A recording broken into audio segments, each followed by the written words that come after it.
ద్వాదశ రాశులలో రెండవ రాశి అయినటువంటి వృషభ రాశి వారి యొక్క గ్రహచార స్థితి ఈ సంవత్సరం ఎలా ఉందో చూసుకుందాం. వృషభ రాశి వారికి ఈ సంవత్సరము ఆదాయము 2, వ్యయము 8, అదేవిధంగా రాజపూజ్యము 7, అవమానము 6.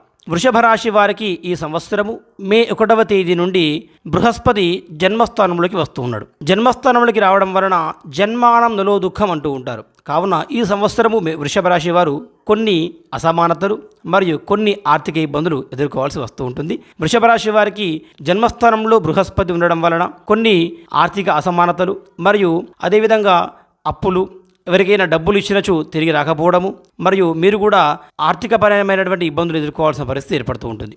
కాబట్టి వృషభ రాశి వారు కొంత జాగ్రత్త అనేటువంటిది తీసుకోవడం చాలా అవసరం. అదేవిధంగా ఈ సంవత్సరము వృషభ రాశి వారు చక్కగా ఆంజనేయ స్వామి వారి ఆరాధన చేసుకుంటే చక్కటి ఫలితాలు పొందుతూ ఉంటారు. ఆంజనేయ స్వామి వారి